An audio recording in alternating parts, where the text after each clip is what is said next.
লীলামৃত 187 পৃষ্ঠা, শ্রীমৎ রসিক সরকারের উপাখ্যান।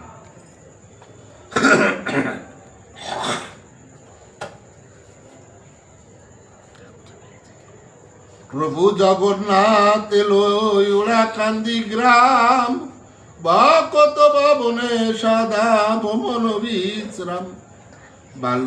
বাল্যবাদী পৌকণ্ড নীলা সপলা ডাঙ্গায়, কৈশোরে হইল ভক্ত মিলন তথায়। ওড়াকান্দি আম্বিটা যখন দূরত্ব, ভক্ত সঙ্গে দিবানিশি হরি নামে মত্ত। মত্ত রাহুর কামার আদি মল্ল কান্দি, এলো কালে প্রভুর বসতি উড়া কান্দি। তাহলে এখানে প্রভু জগন্নাথ এলো ওড়াকান্দি গ্রাম, ভক্ত ভবনে সদা ভ্রমণ বিশ্রাম। বাল্যাবধি পৌগণ্ড নীলা সপলা ডাঙ্গায়, কৈশোরে হইল ভক্ত মিলন তথায়। ওড়াকান্দি আম্বিটা যখন দূরত্ব, ভক্ত সঙ্গে দিবানিশি হরি নামে মত।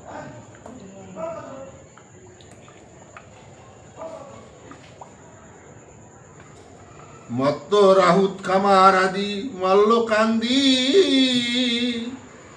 ওড়াকান্দি যাবে হলো লীলা। ও মত্ত রাহুত কামার আদি ওড়া মল্ল কান্দি, এলো কালে প্রভুর বসতি ওড়াকান্দি। ওড়াকান্দি যাবে হলো লীলা প্রচার, সবে কহে ওড়াকান্দি উড়িয়া নগর। উড়িয়ানগর, ওড়াকান্দির এক নাম উড়িয়ানগর। এখন তোমাদের যদি হঠাৎ কাউরে বলে বসো উড়িয়ানগর কোথায়, সবাই তো মতো খেয়ে যাবে, কোথায় উড়িয়ানগর? তাহলে এই ওড়াকান্দির নাম ছিল উড়িয়ানগর। প্রভু যত ঠাকুর আলি দেখাইছে বেশিরভাগ ওড়াকান্দি এসে দেখিয়েছে ঠাকুর।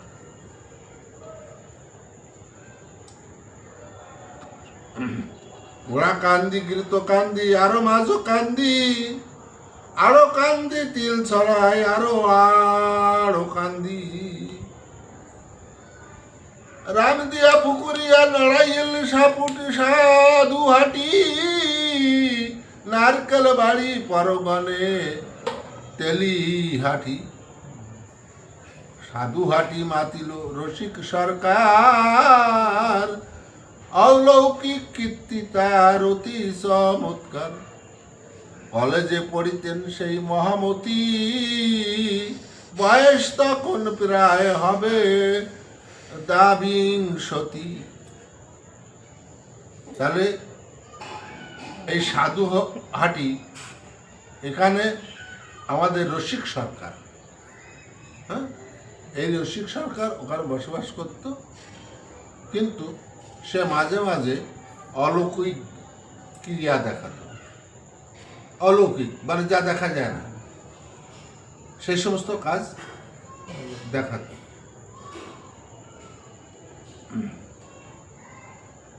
এবং ওইখানে কলেজে পড়তেন কোন সময়, তার যখন বয়স 22 বছর, তখন দাবিংশতি মানে 22 বছর। প্রথমে মুন্সেফ হইল বিচারপতি, 3 দিন চাকরি করিল মহামতি। কলেজ থেকে পড়াশোনা করে যখন পাশ করে বিচারপতি পর্যন্ত হয়েছিল, কিন্তু 3 দিন চাকরিটা করে সেই চাকরি ছেড়ে দিল। দিয়ে কি বলছে,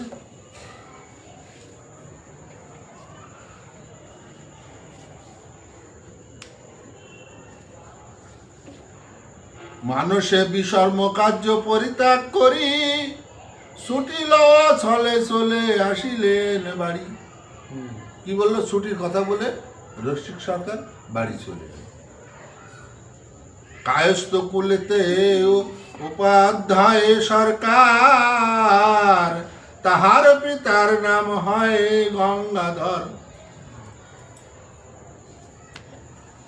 পিতা হন অসন্তুষ্ট চাকরি ছাড়ায়, মহাদুঃখী তার কুল্ল তা তো মহাশয়ে। তাহলে এই রসিক সরকারের পিতার নাম হচ্ছে গঙ্গাধর। তাই চাকরি ছেড়ে বাড়ি চলে আসার পরে পিতা গঙ্গাধর এই রসিকের পরে অসন্তুষ্ট। হ্যাঁ, ফরাসি কৃষ্ণমোহন বলে বারবার, চাকুরি করো না বাপ এ কোন বিষা। খুড়া মানে কাকা, তাই তো? হ্যাঁ, সে বারবার রসিকরে বলছে তুমি কি কারণে চাকরি ছেড়ে দিলে।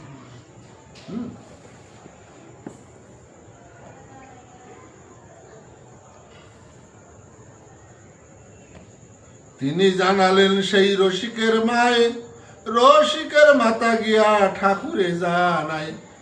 তাহলে এই রসিক যখন চাকরি ছেড়ে চলে এলো, রসিকের মা যে ঠাকুরকে জানালো, দেখো রসিকের আমি চাকরি ছেড়ে চলে আসি।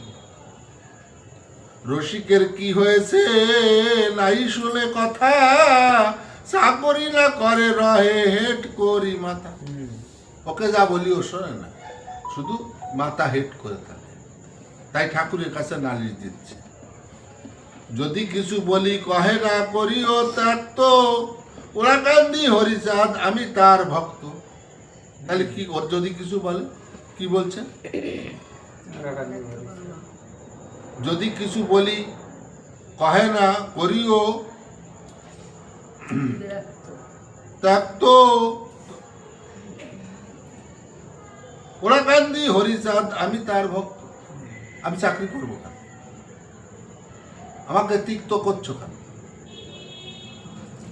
আমি ওরাকান্দি হরিচাঁদের ভক্ত, হরিচাঁদের ভক্ত চাকরি করবে, সে ভক্ত সঙ্গ করবে।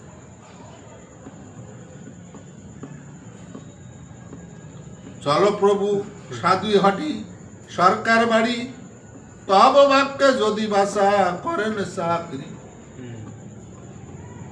তাহলে রসিকের মা ঠাকুরকে বলছে চলো বাবু তুমি সরকার বাড়ি চলো, তোমার কথাই যদি রসিক চাকরিটা করে।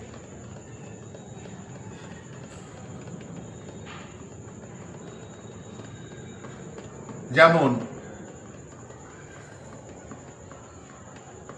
হরিবর সরকার, সেই হরিনাম করে বলে তাকে তার বাবা বাধা দিত, কারণ হরিনাম করলে সংসারের কাজ বাজ কিছু করতে হবে, তাহলে সংসারের কাজ কে করবে? তাই সাধু সঙ্গ করতে দিত না। আর এখানে রসিক ঠাকুরের ভক্ত বলে চাকরি ছেড়ে চলে আসলো। দেখো দুই রকম কিরকম।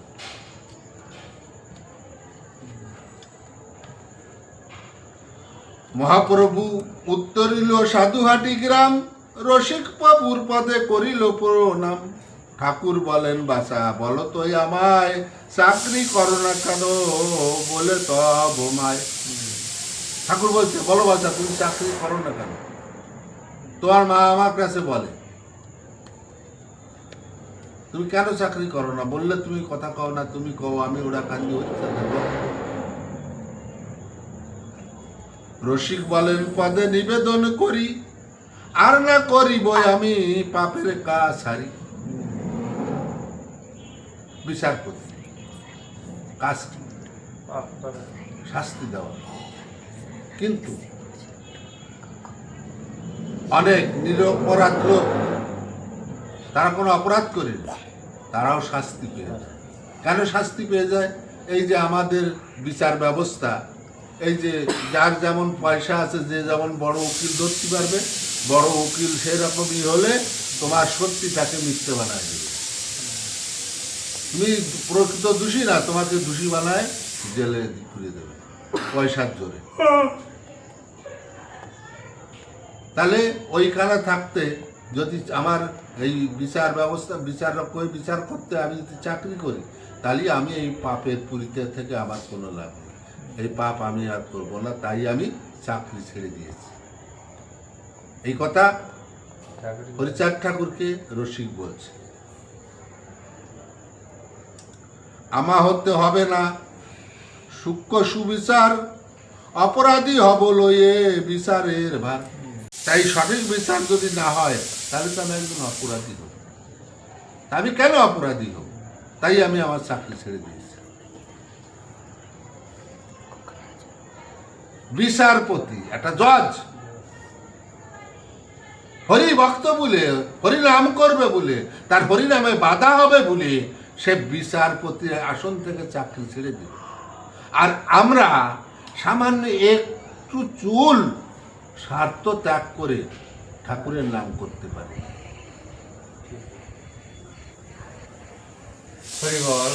তাহলে এইগুলো আমাদের পড়া, আমাদের জন্য লিখে গেছে কি জন্য? আমাদের শিক্ষা দেওয়ার জন্য। তো এইগুলো শুনে পড়ে আমাদের কি শিক্ষা হয়? জয় হরিবল। আজকে এই পর্যন্ত। হরিবল।